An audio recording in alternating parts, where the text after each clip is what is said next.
Tahimik na nakatayo si Erica sa harap ng salamin.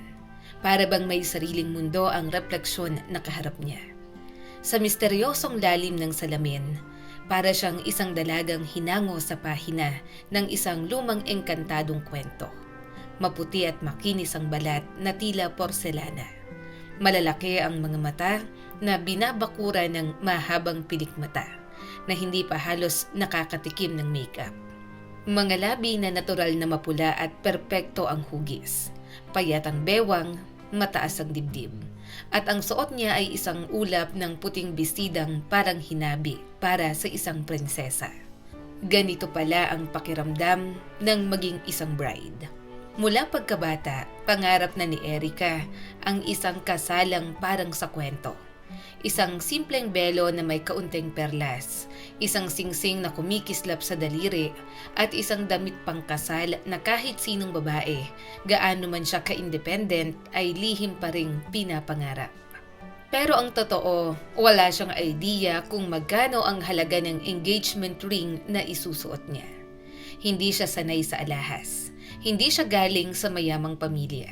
Karaniwan lang ang buhay nila. Sapat, pero hindi marangya. At si Oscar, ang fiancé niya, kayang-kaya ni Oscar bilhin ng kahit na ano. Isang mamahaling singsing, isang kotse, isang bahay.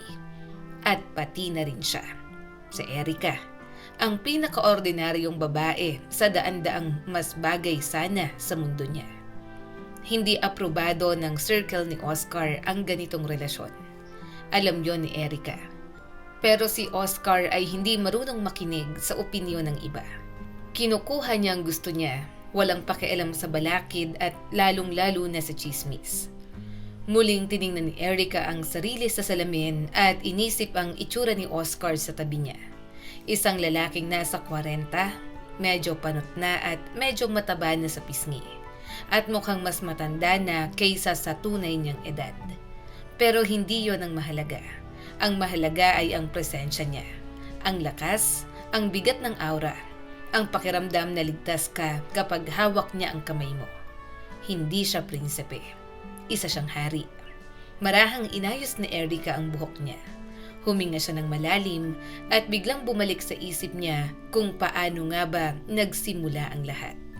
Ayaw na ayaw niyang sumama noon sa mga kaibigan niya sa restaurant. Pas muna, paulit-ulit niyang sabi kay Mimi. Pero hindi siya tinigilan ng kaibigan. Masasaktan talaga ako kapag hindi ka pumunta. Birthday ko to, Erica. Halos nagmamakaawang sabi ni Mimi.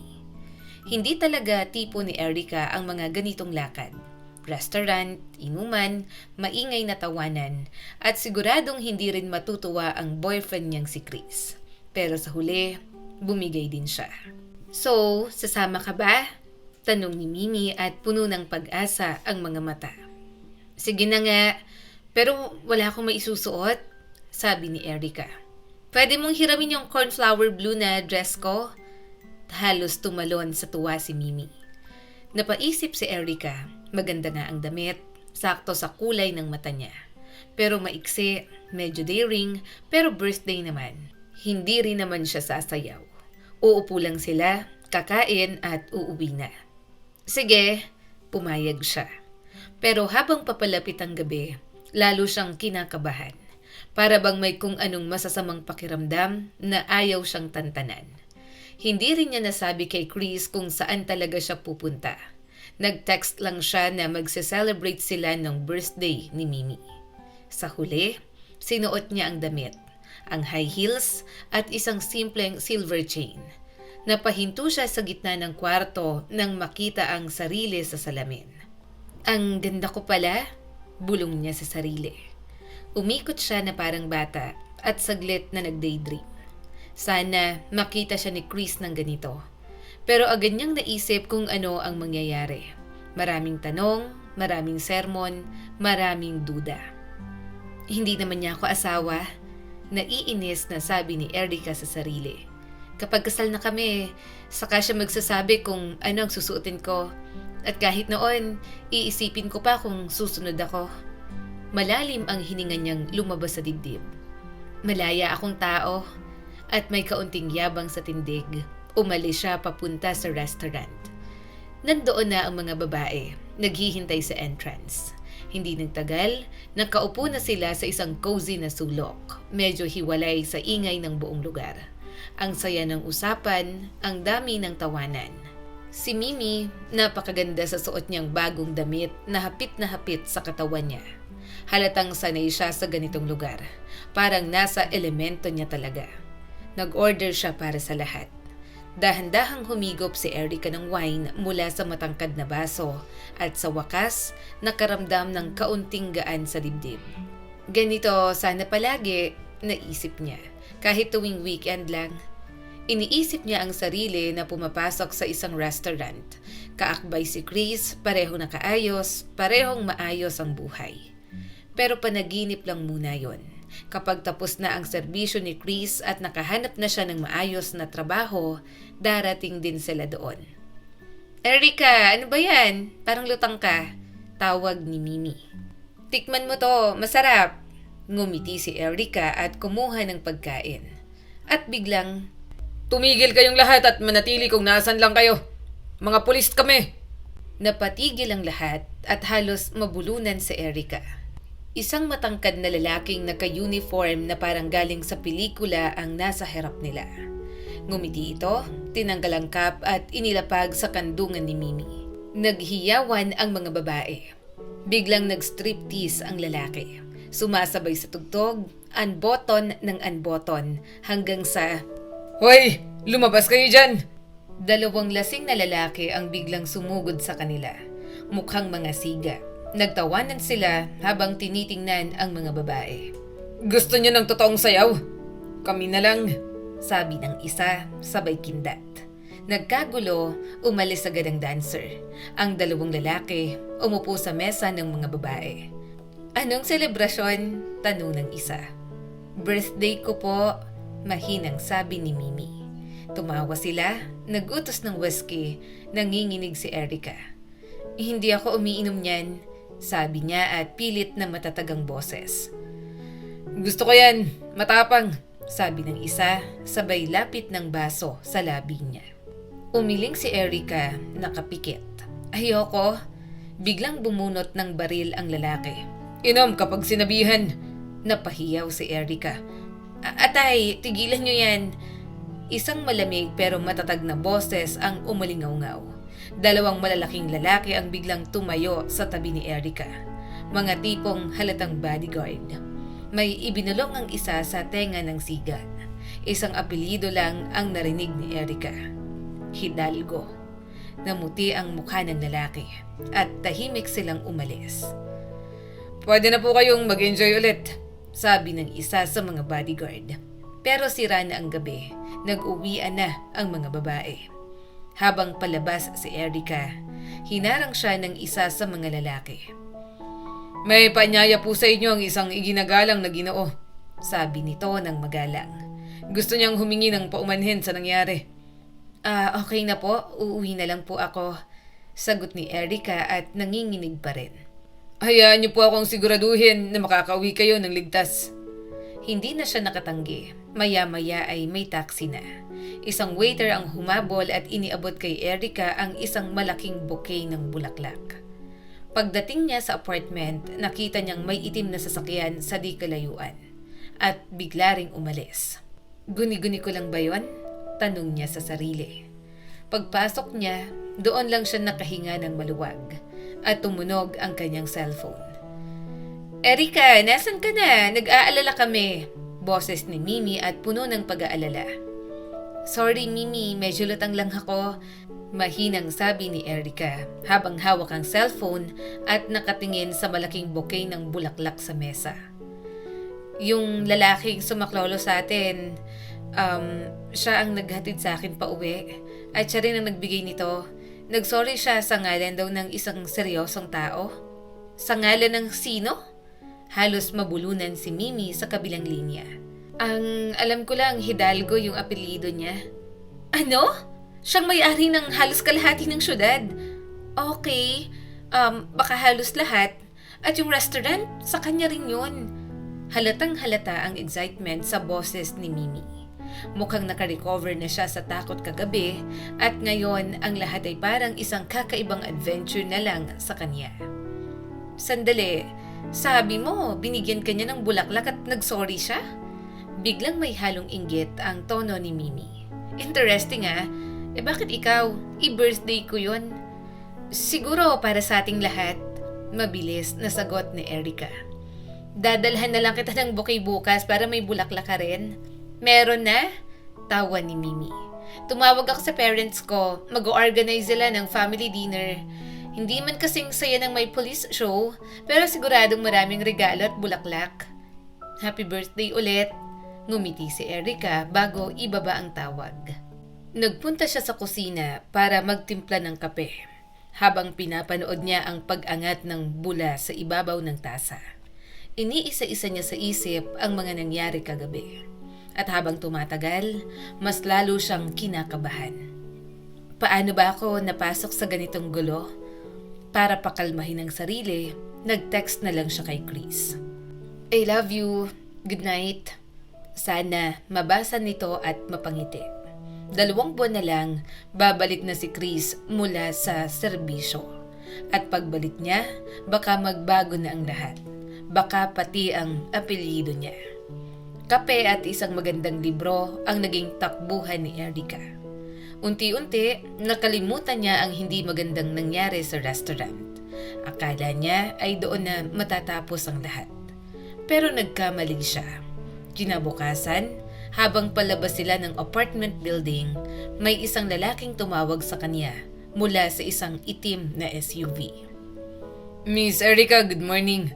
May utos po ako na ihatid kayo sa school at kung saan man ninyo kailangan pumunta. Regalo po ito mula kay Mr. Hidalgo. Pasensya na, nagulat na sagot ni Erica. Hindi ko po alam kung paano kayo kakausapin. Ako po si Zaldi, ma'am. Saldi po ang pangalan ko. Magalang na pakilala ng driver. Okay, Zaldi, sabi ni Erica at pilit na kinalma ang boses.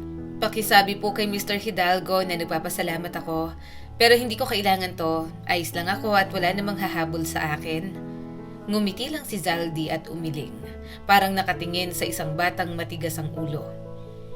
Unawain niyo po ang 2 bagay, mahinahon niyang sabi.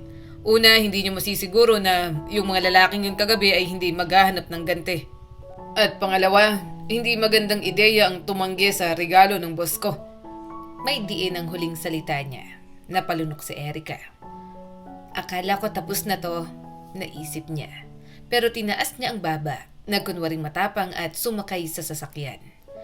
Okay, nagmamadali talaga akong papasok sa school. Kung pwede pakibilisan na lang, sabi niya na parang isang reyna.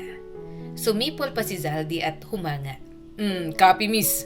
Sa buong biyahe, hindi siya kinakausap. Hindi rin siya tinatry na landiin. Tahimik lang, profesional at ilang minuto lang ay nasa school na sila. Anong oras po ang tapos ng klase niyo? Tanong ni Zaldi habang bumababa si Erica. 4:00, mabilis niyang sagot habang iniisip kung paano siya makakatakas sa ganitong serbisyo.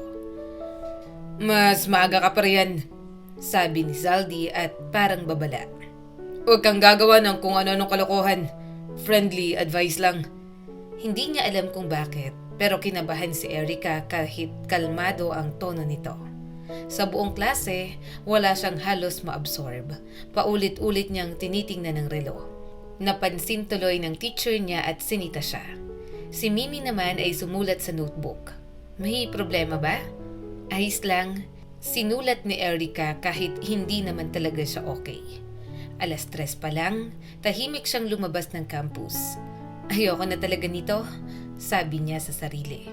Medyo natatawa pa sa ideya na maiwan sa ere ang intrusive bodyguard. Maaga ka yata Halos mapatalon si Erica sa gulat. Paglingon niya, nandoon si Zaldi, 2 hakbang lang ang layo at nakangiti. Walang sinabi ang lalaki. Hinawakan lang niya ang siko ni Erica at dinala papunta sa kotse. Nagpumigla siya ng 1 beses, 2 beses, pero wala. Parang baka lang kapit nito. Sisigaw ako, babala ni Erica. Ngumiti lang si Zaldi. Sige, sumigaw ka. Pero sigurado akong walang tutulong. So, sisigaw ka ba o uuwi na lang tayo? Sa huli, napabuntong hininga si Erica. Sige na nga, uuwi na lang. Ilang minuto lang, nasa tapat na sila ng apartment niya. Pagbaba niya, binuksan ni Zaldi ang trunk at nagsimulang magbaba ng mga grocery. Sandali, ano yan? Gulat na tanong ni Erica. Walang paliwanag, diretso itong pumasok sa building. Sinundan siya ni Erica. Iniisip kung papaano ito pipigilan. Pero sa hallway pa lang, tinanggal na ni Zaldi ang sapatos niya at dumiretso sa kusina. Nahihiya si Erica sa liit at kasimplehan ng tinitirhan niya. Pero si Zaldi, tahimik lang, maayos na inaayos ang mga pagkain sa ref. Hindi ko kailangan to, mahina niyang sabi. Hindi po sa akin galing ang utos kay Mr. Hidalgo, sagot ni Zaldi. Babalik ako bukas ng umaga. At umalis na siya na parang walang nangyari. Naupo si Erica sa maliit na silya at matagal na nakatingin sa ref. Sa huli, kinuha niyang cellphone at sinearch si Mr. Hidalgo. Isang seryoso, kumpiyansang mukha ang lumabas sa screen. Kaunti lang ang impormasyon pero malinaw. Isa siyang makapangyarihang tao. Kayang bilhin ang kahit ano. Can't buy me. Hindi mo ako mabibili. Bulong ni Erica sabay titig sa picture nito. Pero nang binuksan niya ang ref, napaatras siya sa bango ng laman noon. Itatapon ko ba to? Naisip niya. Pero parang masyadong bata ang ideya. Sa huli, nagluto siya ng masarap na hapunan na parang isang reyna.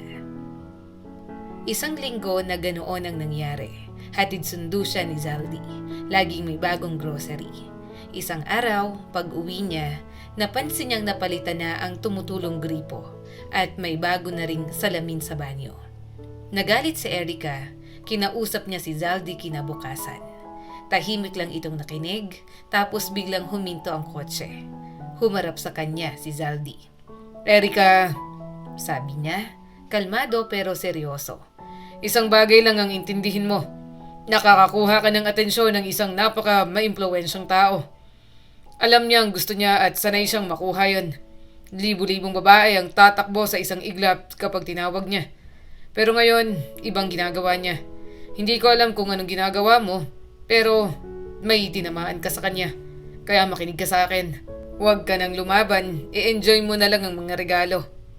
May nagtanong ba sa akin kung gusto ko to? Galit na sagot ni Erica. May fiancé ako. Babalik siya galing army at magpapakasal kami. At dito ka titira, sa ganitong buhay. Umiling si Zaldi.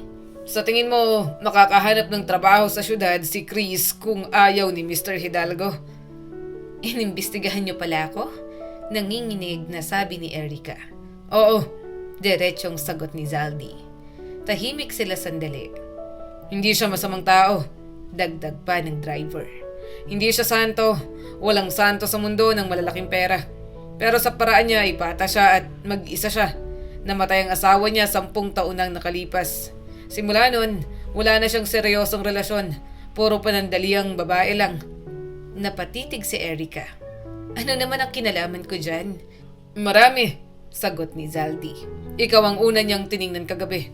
At hindi na niya inalis ang mata niya sa'yo. Hindi naman ako ang pinakamaganda. Depensa ni Erica. Mas maganda si Mimi. Ngumiti si Zaldi. Ikaw ang pinaka-kakaiba. Ilang beses mong inayos ang damit mo. Halatang hindi ka komportable. At may kakaiba kang mga mata. Namula si Erica at mas lalo siyang nalito.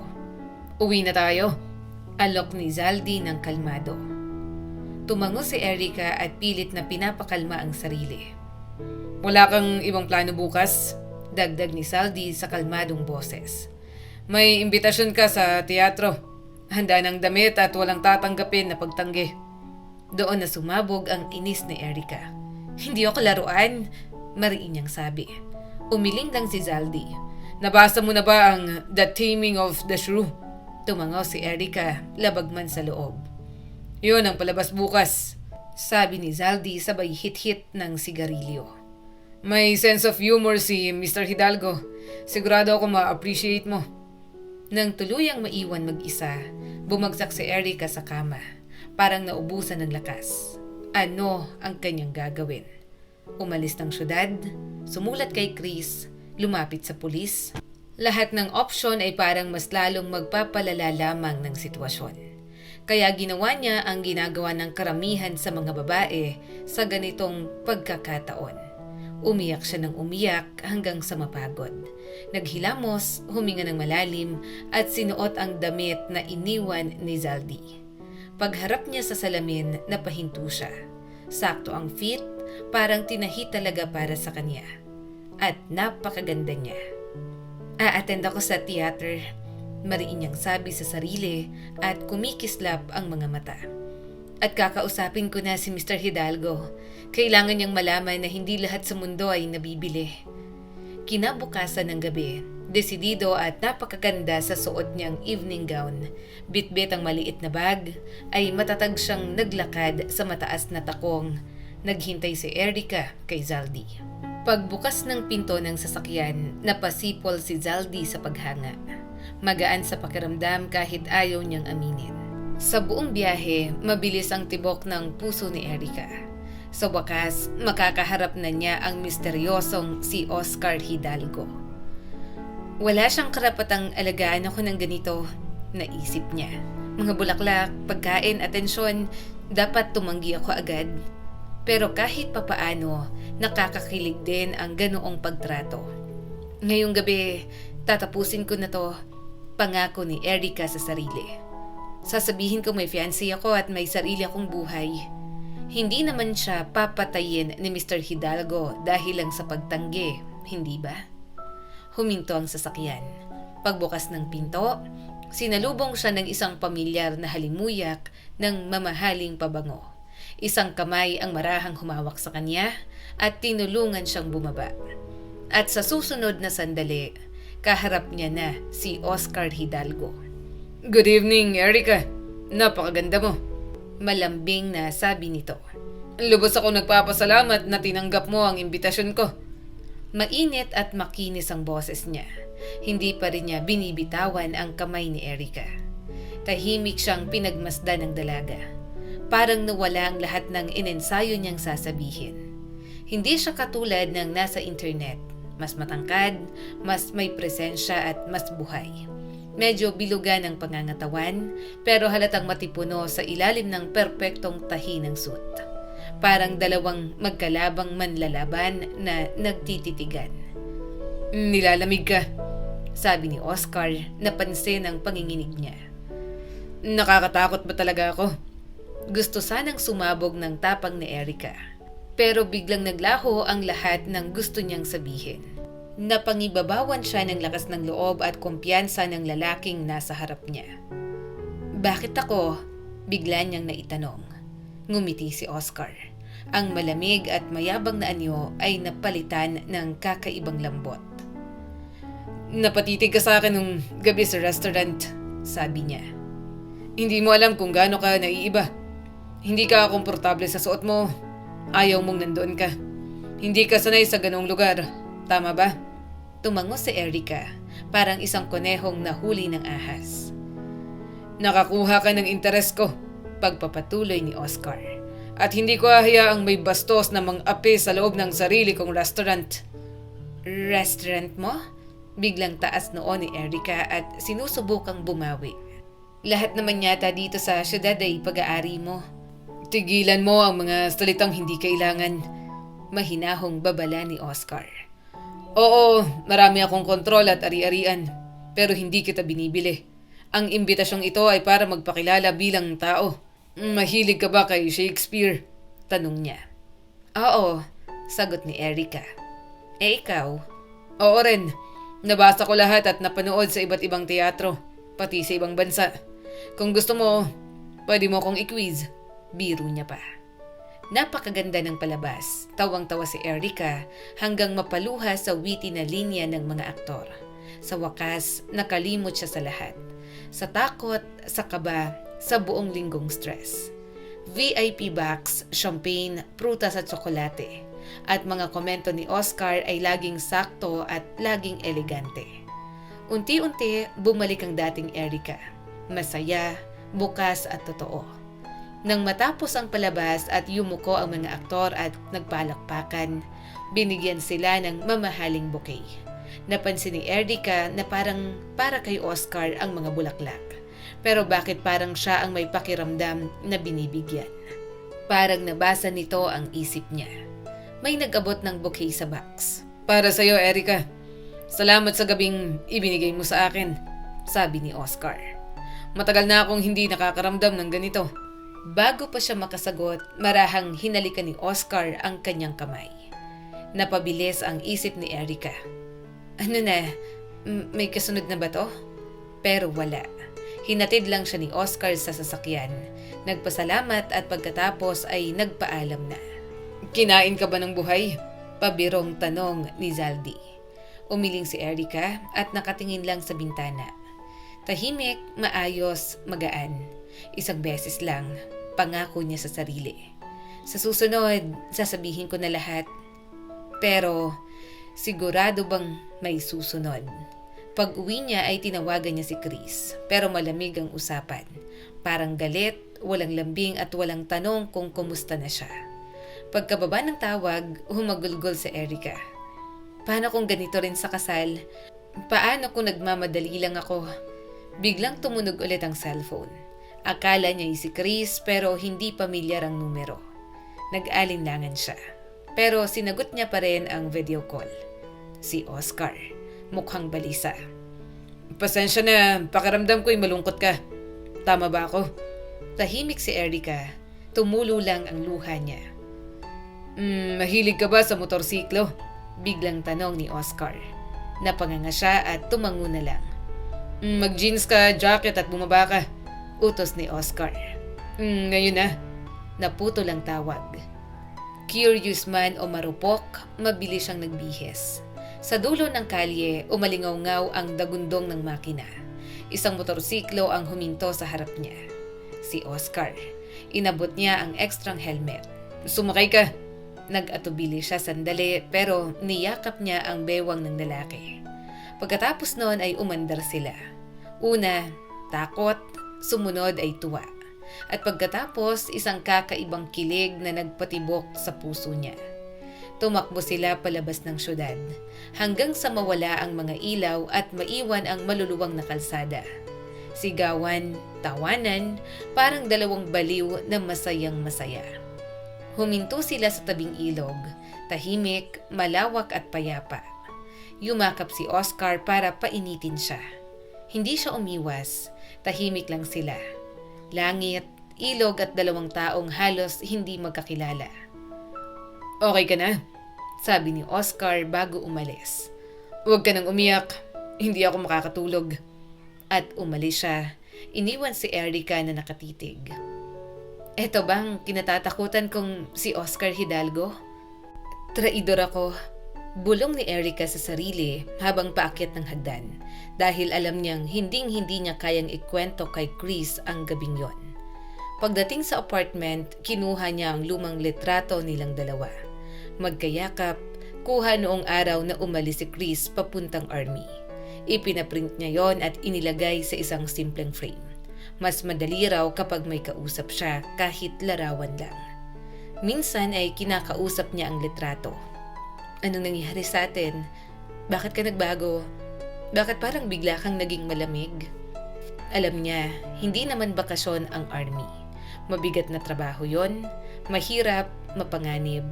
Pero bakit hindi rin ito maintindihan na nahihirapan din siya? Na mag-isa rin siya dito. Sa mga tanong na yon siya nakatulog. At napanaginipan niya ang isang mahabang kalsada. Humahagibis sa ilalim ng mga gulong, may hangin, may ilog na tila tinatangay palayo ang lahat ng bigat sa dibdib niya. Kinabukasan, hindi nagtanong si Zaldi. Tiningnan lang niya si Erica at parang sinusukat ang mas maaliwalas na mukha at kumikislap na mga mata. Saka napasinghot ng bahagya. Sa hapon, sinundo niya ulit si Erica at nagkwentuhan sila sa biyahe. Wala namang espesyal. Balita, pelikula at kung ano-ano. Doon nahuli ni Erica ang sarili. Nasasanay na siya sa ideya na may driver at bodyguard sa iisang tao. Sa college, napansin ng mga kaklase na parehong sasakyan palagi ang sumusundo sa kanya. Si Mimi lang ang mukhang nakakaintindi at halatang naiinggit. Pero si Erica ay wala na ring oras sa mga party. Naghahanda siya para sa exams at sa isang sulok ng isip niya, hinihintay niya rin ang susunod na hakbang ni Oscar Hidalgo. Dumating yon sa isa na namang premiere. Para yon sa mga pinipili lang. French ang dula at minsan nahihirapan si Erica sa mga linya. Kaya marahang ibinubulong ni Oscar ang salin sa tenga niya. Walang nagpapakitang gilas, walang yabang, at dahil doon, unti-unting nawala ang hiya ni Erica. Sa intermission, hinawakan ni Oscar ang kamay niya. Erica, mahinahon itong tanong. Pakakasalan mo ba ako? Parang huminto ang mundo. Nakatitig lang si Erica, nagbubukas sara ang bibig at walang lumalabas na salita. Ngumiti si Oscar. Siguro dapat mas enggrande. Candlelight dinner, bulaklak, sing-sing sa baso ng champagne, at ako'y luluhod. Napailing siya ng bahagya. Pero ayoko nang magmukhang katawa-tawa. Tsaka masakit ang tuhod ko. May prosthesis yan, alaala ng nakaraan. Kaya naisip kong itanong na lang ng diretso. Gusto mo bang makasama ako sa buhay? Alam kong mas matanda ako, dagdag niya pa. Pero ipinapangako kong kaya kitang pasayahin. Umiling si Erica, pilit hinahanap ang mga salita. Hindi pwede, hinihintay ko ang fiancé ko galing army. Nag-propose na ba siya? Mabilis na tanong ni Oscar. May sagot ka na ba? Ayaw magsinungaling ni Erica. Umiling siya. Hindi naman talaga sila nagplano ni Chris ng kasal. Siya lang ang nag-isip na ganito ang mangyayari. At sa mga huling buwan, paiksi ng paiksi ang mga sagot ni Chris. Minsan, basta na lang pinuputol ang tawag kapag may tinatanong siya. Paano kung may iba na siya? Kung ganun, sabi ni Oscar. Malinaw ang desisyon sa boses. May tsansa pa ako at maniwala ka. Gagawin ko ang lahat para hindi masayang ang tsansang yun. Gabi rin yun, tumawag si Erica kay Chris. Chris, mahal, kausapin mo naman ako. Ipaliwanag mo sa akin, anong nangyayari? Tahimik. Sa sobrang desperasyon, tinawagan niya pa si Aling Carmen, ang nanay ni Chris, yung numerong iniwan sa kanya just in case. Hindi ko rin maintindihan, Erica. Umiiyak na sabi ng babae. Parang ibang tao na siya. Dati napakalambing, ngayon ay may ikling sagot na lang. Tapos ibinababa ng tawag. Lumipas ang mga araw, patuloy ang hatid sundo ni Zaldi. Paminsan-minsan, napupuno ulit ang ref. Si Chris ay tumigil na sa pagsagot, 1 buwan, 2. Nang tumawag ulit si Erica sa nanay ni Chris, nalaman niyang nagpa siya si Chris na mag-extend ng kontrata sa military. Umiyak nang umiyak si Aling Carmen at hirap na hirap si Erica na pakalmahin siya. Tinitigan ni Erica ang litrato nila ni Chris. Dahan-dahan, inalis niya yun sa frame at itinago. Tuloy ang buhay, sabi niya sa sarili. Ito ang buhay ko. Hindi niya na naramdaman na iniwan siya. Si Oscar ay patuloy na nanliligaw. Hindi mapilit, puro maliliit na atensyon. 2 beses na rin silang nag-night ride sa motorsiklo. At napansin ni Erica, hindi na siya naiilang sa kanya katulad ng dati. Minsan, nahuhuli niyang inggit sa mga mata ng ibang babae. Hindi nila maunawaan kung paano napansin ng isang tulad ni Oscar Hidalgo ang isang probinsyanang katulad niya. Mas madalas na silang magkasama sa exhibitions, teatro, premieres. Unti-unti, nasasanay si Erica sa mundong dati napapanood niya lang sa pelikula. At sa tabi ng tahimik at makapangyarihang lalaking ito, na hinding-hindi ipinaramdam sa kanya ang kapangyarihan, ligtas siya. Isang gabi, pagkatapos ng teatro, hindi sa bahay ni Erica sila dinala ni Zaldi, kundi sa isang magarang mansyon sa isang prestihiyosong lugar. Iniimbitahan kitang magkape, sagot ni Oscar sa tanong na hindi niya naibulalas. Hindi ko itatago. Oo, umaasa akong magtutuloy ang gabi. Pero ikaw pa rin naman ang magpapasya. Kung ayaw mo manatili, ihahatid ka ni Zaldi pa uwi. Pero sana, tingnan mo muna ang bahay ko. Sa loob, hindi ito mukhang museo. Bahay talaga. Maaliwalas, mainit, may apoy sa fireplace na nagbibigay ng ginhawa. Napansin ni Oscar ang tingin ni Erica at itinuro ang armchair sa tapat ng apoy. Umupo siya roon, inuunat ang mga paa. Nagdala si Oscar ng kape, prutas at kung ano-anong desserts. Umupo siya sa malambot na alpombra at maingat na tinanggal ang sapatos ni Erica. Anong ginagawa mo? Gulat niyang sabi. Ngumiti lang si Oscar at marahang minasahe ang mga paa niya. Napapikit si Erica sa ginhawa. Parang natunaw ang pagod at kaba. Matagal na siyang hindi nakakaranas ng ganoong pag-aalaga. Nanginig ang katawan niya sa damdaming hindi niya naman pinangalanan. Lahat ay ayon sa gusto mo, bulong ni Oscar. Gusto kita, alam mo yan, pero titigil ako kapag sinabi mong wag. Oo, mahina ang sagot ni Erica. Ang sumunod ay hindi na kailangang ilarawan. Sapat nang sabihing si Oscar ay marunong maging banayad at maalab sa tamang oras. At si Erica ay natuklasan ng isang uri ng kaligayahang matagal niya nang kinalimutan. Erica, sabi ni Oscar, marahan, nakatitig sa mga matang kumikisla pa sa damdamin. Uulitin ko ang tanong ko. Makakasalan mo ba ako? Tingnan mo, bagay tayo sa isa't isa.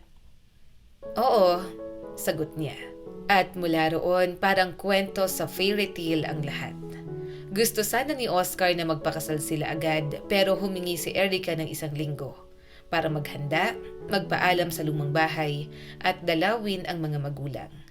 Ayaw niya ng despedida de soltera. Ayaw niya ng inggitan at gusto lang niya ng katahimikan bago magsimula. Nang sabihin niya sa ina, napataas ang kamay nito. Anak, hindi ba siya delikado?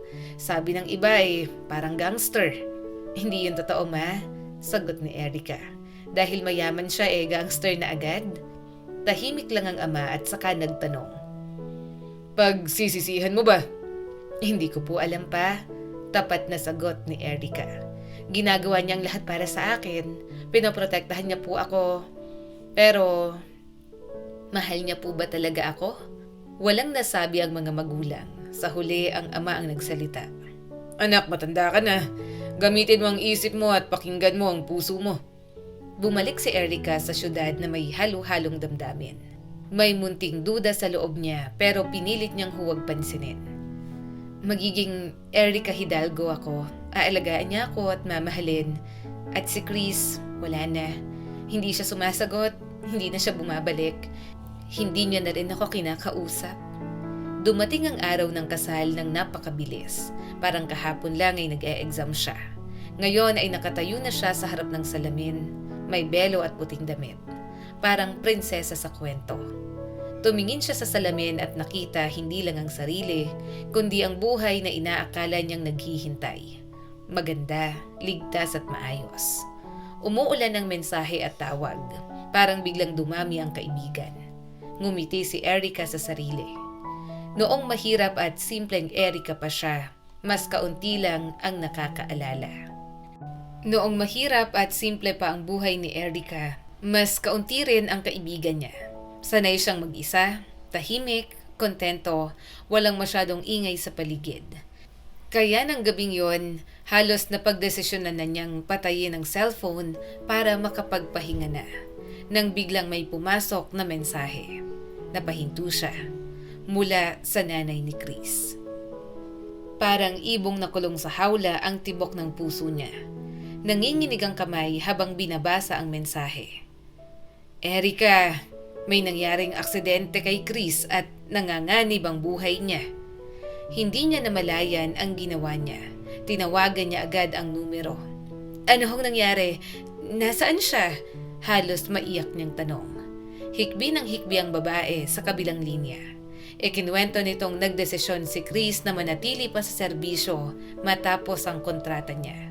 Gusto niyang mag-ipon para sa sarili nilang bahay at para sa mas maayos na buhay nila ni Erica. Ipinadala raw si Chris sa isang delikadong lugar. Walang signal, walang paraan para tumawag o magsulat. Ayaw daw ni Chris na mag-alala ang pamilya. At ngayon, may masamang nangyari. Matagal na nakatitig si Erica sa tahimik na cellphone matapos maputol ang tawag. Parang may humatak sa kanya palayo sa realidad. At bago pa niya maintindihan ang lahat, hinubad na niya ang wedding dress. Iniwan ang belo sa silya, nagsuot ng jeans at sweater, dinampot ang bag at lumabas ng apartment. Ang mga sumunod na oras ay parang panaginip. Naalala niyang nasa tren na siya, pero hindi niya maalala kung paano siya bumili ng ticket o kung ano ang sinabi niya sa ticket booth. Naiwan ang cellphone niya sa tabi ng damit na hindi niya na muling naisuot. Kasama ng mga yon, pakiramdam niya, iniiwan na rin niya ang dati niyang buhay. At alam niyang wala nang balikan. Mabilis siyang naglakad sa puting koridor ng ospital. Binibilang ang mga numero ng kwarto. Panginoon, buhayin niyo lang siya kahit anong mangyari. Basta buhay siya, aalagaan ko siya. Kahit gabi-gabi, kahit gaano katagal, gagaling siya, maiintindihan niya at mapapatawad niya ako. Nang makita niya ang tamang numero, binuksan niya ang pinto ng kwarto at agad din itong isinara. May nakita siyang eksenang hindi niya inaasahan. Isang nurse, nakaputi, nakayuko sa kama at hinahalikan ang lalaking nakahiga roon. Nanginig ang tuhod ni Erica. Tiningnan niya ulit ang numero ng kwarto. Tama. Huminga siya ng malalim, muling sumilip at mahinang nagsalita. Excuse me? Sabi po sa akin, si Chris po ang nandito sa kwartong to. Biglang tumayo ang nurse, dumaan sa tabi niya ng walang imik. At ikaw, paano ka napunta rito? Gulat na boses mula sa kama. Si Chris. Buhay ka? Nanginginig na sabi ni Erica. Tumawag ang nanay mo, sabi niya mamamatay ka na. May kapangalan akong malubhang nasugatan, sagot ni Chris ng malamig. Ako tinamaan din pero hindi malala. Eto nga at nagpapagaling na. Sandaling katahimikan ang sumunod. Kung si Marina ang tinutukoy mo, biglang atake ni Chris. Huwag mo siyang husgahan, inalagaan niya ako na parang bata. Kaya siguro mas mabilis akong gumaling. Anong akala mo? Sa gera parang mga monghe ba kami? Araw-araw kaming nasa bingit. Ikaw, nasa sibil na buhay. Sigurado akong hindi ka rin santo. Ilang segundo lang ang lumipas, pero parang isang buong mundo ang gumuho kay Erica. Oo, mahina niyang sagot. Diretso ang tingin kay Chris. Niloko kita at ikakasal na sana ako ngayon. Napatahimik ang lalaki. Tumalikod si Erica at tumakbo papalabas. Nilulunok ang sakit at hiya. Malakas na sumara ang pinto sa likod niya. Parang sinelyuhan ng isang buhay na hindi na mangyayari. Bumalik siya sa istasyon ng tren at naupo sa isang bangko. Wala siyang iniisip, wala siyang maramdaman. Hindi siya makakabalik. Nahihiya siya kay Oscar na iniwan niya sa mismong araw ng kasal nang walang paliwanag. Sa magulang niya tatanggapin siya, pero siguradong may kasamang sermon at sakit ng loob. Pagod na siya. Pasensya na ho. Pwede po bang makahingi ng kaunting pera para sa pambili ng tinapay? Mahina ang boses sa tabi niya.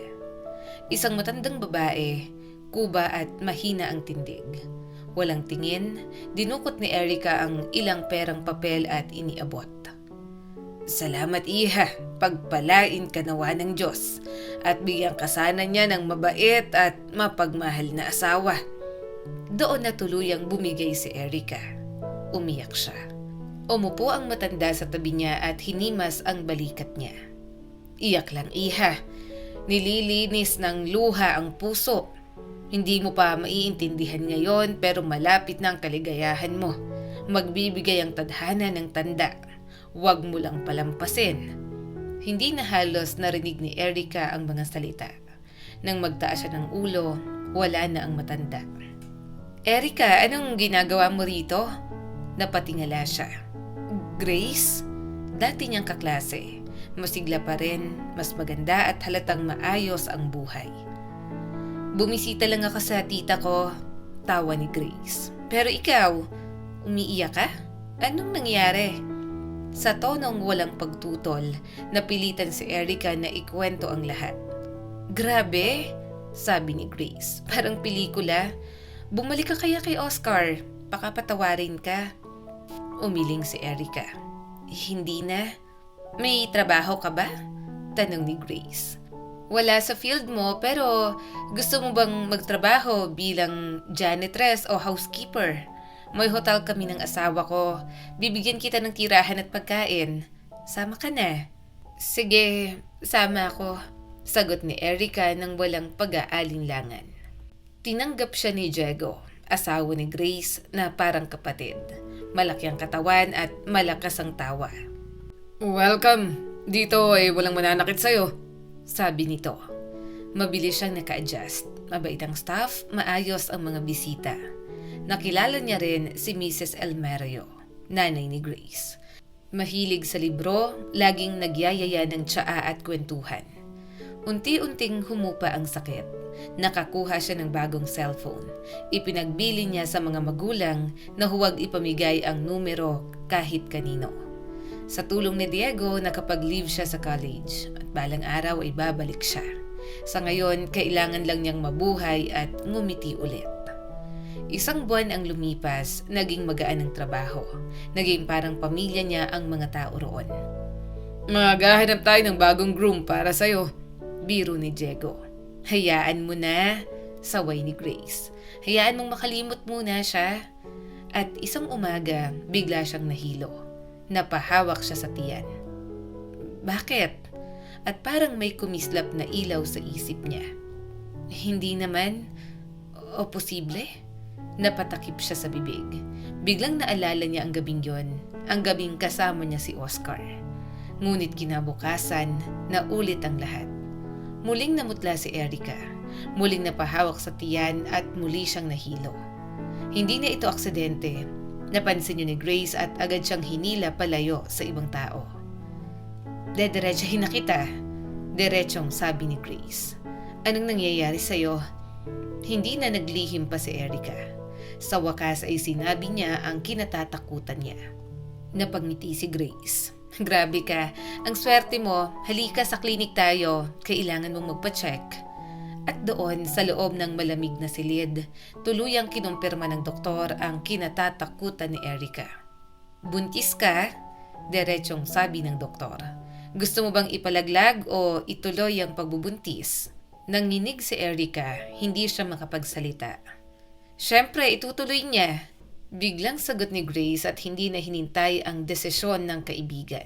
Bigyan niyo siya ng vitamins, pampawala ng hilo at kami nang bahala sa pagpapalaki ng bata. Napatingin ang doktor kay Erica. Tumangon na lamang ito. May 2 anak na ako, patuloy ni Grace. At ang nanay ko, gusto na ng pangatlo. Kapag hindi natin siya binigyan ng baby, baka kami ang mabaliw sa sobrang energy niya. Sa kabila ng biro, may takot si Grace sa loob. Takot na baka magbago ang isip ni Erica. Si Grace ay may 2 anak na lalaki. Parehong kamukha ng ama. Matatangkad, malalakas at masayahin. Mahal na mahal sila ng lahat sa hotel. Madalas silang pinagmamasdan ni Erica. Iniisip kong balang araw, ganito rin ang magiging anak niya. At doon niya tuluyang napagtanto, buhay ang nakataya. Susundin kita, sabi niya kay Grace ng may determinasyon. Manganganak ako at itutuloy ko to. At parang naawa ang tadhana sa kanya. Biglang nawala ang matinding hilo. Mula noon, inalagaan siya ng buong hotel. Hindi siya pinagbubuhat, mas pinapahinga, mas pinapakain ng prutas at gulay. Tinatawanan siya habang unti-unting bumibilog ang kanyang tiyan. At dumating ang araw ng panganganak. Madali, walang komplikasyon. Ngumiti si Erica sa maliit na sanggol sa kanyang mga bisig. Hello, Billy, bulong niya. Huwag kang matakot, laging nandito si Mama. Kakayanin natin ang lahat. At sa unang pagkakataon matapos ang napakaraming bagyo, nakaramdam siya ng katahimikan at tiwala na magiging maayos ang lahat. Pag-uwi niya, sinalubong siya ng selebrasyon. Matagal na siyang nakatira sa isa sa mga cottage na itinayo ni Diego sa mga taong pinaghirapan niya ang negosyo. May mas malaking balita pa. May alok na partnership si Diego mula sa isang malaking hotel chain. Target nila ang mga probinsya, kalikasan at tahimik na bakasyon para sa mga taong pagod na sa lungsod. Kasama sa plano si Erica. Napagdesisyon na ng pamilya na kapag naka-recover na siya ang magiging administrator dahil may pinag-aralan siya at mayroon ng karanasan. At lumipas ang mga araw na puno ng saya. Mabait si Billy, hindi iyakin, mahimbing matulog, kaya may oras si Erica para magtrabaho. Tumanggap ng mga bisitang hindi nauubos anuman ang panahon. Isang araw, seryosong nagsalita si Diego. Erica, nagdadala ka ng swerte. Parang ang mga lalaki, pumupunta rito para lang titigan ng mga mata mo. Natawa siya pero may katotohanan yon. Maraming lalaki ang nanliligaw. May nag-aya ng dinner, may 2 nag-alok ng kasal. Magalang niyang tinanggihan ng lahat. Hindi dahil isinara niya ang puso niya, kundi dahil sariwa pa rin ang sugat ng 2 lalaking sabay niyang nawala. Pinatawad niya na si Chris. Ang hindi niya mapatawad ay ang sarili niya. At si Oscar, siya ang multong hindi mawala-wala. Madalas siyang mapanaginipan, lalo na ang gabing sakay sila ng motorsiklo. Nakayakap siya sa likod nito at nagtatago sa hangin. Tuwing magigising siya, may luha sa pisngi at amoy ng leather jacket sa alaala. Isang araw, biglang sabi ni Diego, "Maghanda kayo. Painitin ang paliguan, ihanda ang espesyal na pagkain. May darating na bisita." "Inspektor?" Biro ni Grace. "Mas mataas pa," tawa ni Diego. "Mukhang ang may-ari mismo ang darating." Napasinghap si Grace. "Talaga? Ibig sabihin, kukunin na talaga tayo?" "Mukhang ganoon na nga." Masaya si Erica. Malaki ang maitutulong ng partnership. Hindi na niya inusisa kung sino ang investor. Iniwan niya si Billy kay Mrs. Elmario at tumulong sa paghahanda. Nang dumating ang itim na kotse, handa na ang lahat. At nang bumukas ang pinto, si Oscar Hidalgo ang bumaba. Nanlamig ang buong katawan ni Erica.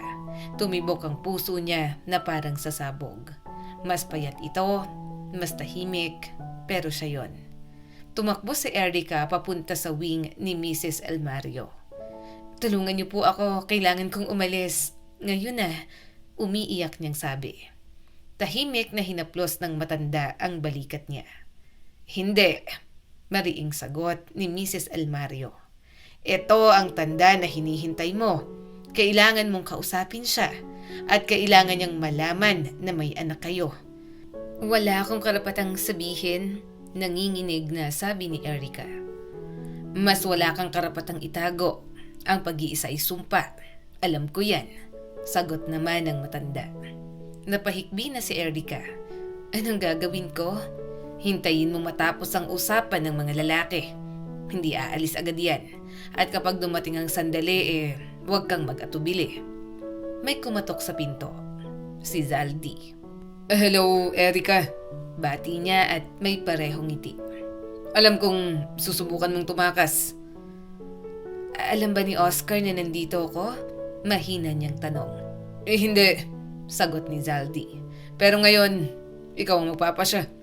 Huminga siya ng malalim. Ang tadhana ay kumakatok muli at sa pagkakataong ito, hindi na siya pwedeng tumakbo. Biglang tumigas ang mukha ni Zaldi. Ngayon lang siya nakita ni Erica na ganoon. Seryoso, malamig at walang bakas ng biro. "May 2 pagpipilian ka," mariin niyang sabi. "Una, sabihin mong tapos na kayo ni Oscar, na buong panahon ay naghanap ako sa'yo nang wala palang saysay. Hindi ko siya aabisuhan. Alis kami. Pero kailangan mo ring lumipat para hindi na kayo magkabanggaan pa sa hinaharap. Tutulungan kitang magsimula ulit." Huminga siya sandali, saka nagpatuloy. "Pangalawa, kung mahal mo siya, puntahan mo siya at sabihin mo ang totoo. Dahil kung hindi, ikaw ang magiging pinakamalaking tanga sa mundong to. At marami na akong nakitang ganon." Tinakpan ni Erica ang mukha niya ng mga kamay. Bakit ngayon? Akala niya'y tapos na ang laban. Inihanda na niya ang sarili na mabuhay para sa anak niya. At ngayon, muling hinalo ng tadhana ang baraha. Nararamdaman niya, hindi para kay Oscar nag-aalala si Zaldi, para sa kanya. Biglang may umiyak sa kabilang kwarto. Nakataas ang kilay ni Zaldi, gulat at nagtatanong ang tingin. Ano yun? Kailangan kong puntahan. Mabilis na paliwanag ni Erica. Nagising si Billy. Billy? Ulit ni Zaldi at tuluyang naguluhan. Isinara ni Erica ang pinto. Mula sa loob, narinig niya ang boses ni Mrs. Elmario. Maupo ka na. May mainit na tsaa. Sasabihin ko sa iyo ang alam ko. Kinarga ni Erica ang anak. Pinasuso at inindayog sa mga bisig. Magkasalungat ang damdamin sa dibdib niya. Isang bahagi ang gustong magtago. Ang isa na may lumilipad na naman papalapit kay Oscar. Muli ay nakialam ang tadhana. Tumunog ang telepono. Boses ni Diego, masigla at puno ng tuwa. Erica, halika rito. Ipapakilala kita sa isang napakagaling na lalaki. Parang toneladang bigat ang pinto ng buksan niya. Kung hindi dahil kay Zaldi sa tabi niya, baka bumagsak siya sa kaba. Tumahimik ang sala. Maraming matang nakatingin. Eto si Erica. Nagsimulang magsabi si Diego. Kaibigan namin at mahusay na administrator. Biglang tumayo si Oscar mula sa mesa. Nagkatitigan sila at hindi umiwas si Erica. Anong meron? Nagtatakang tanong ni Diego. Magkakilala ba kayo? Magkakilala, sagot ni Zaldi. At kailangan nilang mag-usap ngayon. Nang maiwan silang dalawa, parang lumiit ang mundo. Naging isang sulok lang ang hangin. Ano ang sasabihin niya sa lalaking iniwan at sinaktan niya? Nilunok ni Erica ang kaba at binigkas ang isang salita na parang dasal. Oscar, nanahimik siya.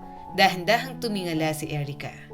Ang lalaking sanay sa laban, sa negosyo, sa kapangyarihan, umiiyak ngayon.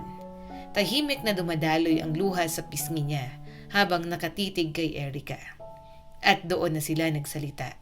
Sa bayan, putol-putol at nag-uunahan. Isinalaysay nila ang mga araw na nagdaan, ang mga gabing walang tulog, ang mga dahilan kung bakit ngayon lang sila nagkita. Hindi makapaniwala si Erica sa narinig. Alam pala ni Oscar kung bakit at kanino siya tumakbo noong araw ng kasal. Tinanggap niya yon. Inisip niyang masyado na siyang matanda na nararapat si Erica sa mas batang lalaki. Mahal niya si Erica kaya pinalaya niya ito. At yon ang pinakamalupit at pinakamagandang uri ng pagmamahal. Ikinuwento ni Erica ang tawag ng nanay ni Chris, ang takot sa ospital, ang nakita niya sa kwarto, ang gabing sinisi niya ang sarili, ang paniniwalang yon ang parusa niya sa pagtataksil. Para silang dalawang taong matagal ng pipi na ngayon lang nakapagsalita. Biglang bumukas ang pinto. Umiyak si Billy sa katahimikan. Si Zaldi, alanganing hawak ang sanggol at parang hindi sanay. Well, baka naman ipaliwanag nyo na sa mga magulang na to na oras na para maghalikan at magsimulang muli. Kinuha ni Oscar ang anak sa kanyang mga bisig. At para kay Erica, luminaw ang buong bahay. Kumislap ang mga mata ni Oscar. Hindi sa kapangyarihan, kundi sa tunay na ligaya. Doon na rin sila nagpakasal. May mga mahusay na kainan at handaan sa paligid. Parang kusang nagbukas ang mundo para sa kanila. Napakaganda ni Erica. Payapa ang ngiti at magaan ang dibdib. Katabi niya ang asawa at pakiramdam niya'y ligtas tulad ng gabing sakay sila ng motorsiklo. Yakap ang likod ng lalaking maaasahan, malakas at minamahal. At sa wakas, matapos ang lahat ng takbo, luha at pagkaligaw, nakauwi na siya. Lumipas ang mga taon na parang isang mahabang buntot ng pelikulang puno ng luha, takot at pag-asa. Tahimik na namuhay sina Erica at Oscar. Hindi na bilang babae at lalaking pinagtagpo ng kapangyarihan at pagkakataon, kundi bilang mag-asawang pinagtagpo ng katotohanan at kapatawaran. Lumaki si Billy sa gitna ng kalikasan, malayo sa ingay ng syudad, pero sagana sa pagmamahal. Hindi siya pinalaking anak mayaman, kundi anak ng kwento. Kwento ng isang ama na marunong maghintay at magparaya, at isang ina na natutong tumayo muli matapos masira. Si Erica na mismong tumakbo palayo sa sarili niyang buhay ay natutong huminto. Natutong makinig, natutong pumili, hindi dahil sa utang na loob, kundi dahil sa pagmamahal na may pananagutan. Si Oscar naman na sanay makuha ang lahat, ay natutong may mga bagay na hindi binibili, kundi hinihintay at inaalagaan. Madalas silang makita sa hapon, magkasama naglalakad sa tabing ilog. Hawak si Billy sa gitna, walang bodyguard, walang ingay, walang kailangang patunayan. At sa bawat dapit hapon, kapag tinatanong ni Billy kung paano sila nagkakilala, laging pareho ang sagot ni Erica. Minsan anak, kailangan mong maligaw para malaman mo kung saan ka talaga uuwi. Ang buhay ay hindi palaging tungkol sa tamang oras. Kadalasan, ito ay tungkol sa tamang katotohanan. Hindi lahat ng umaalis ay traidor. May mga umaalis dahil sa takot, dahil nalilito, dahil tao lang. At laging tatandaan, ang tunay na pag-ibig, hindi yun walang sakit, kundi yun yung handang magpatawad, maghintay at magsimulang muli kahit may sugat na dala. Kung ikaw man ay nasa gitna ng kalituhan, tandaan mo ito. Hindi ka nahuhuli sa buhay, hindi ka nasira, hindi ka huli sa pagmamahal. Minsan, iniikot lang ng tadhana ang kwento mo para kapag dumating ang wakas, mas alam mo na kung sino ka at kung sino ang pipiliin mong mahalin. Muli, ako po si Skylar Guro at sana may bago na naman kayong natutunan sa kwento natin ngayon. Maraming salamat po.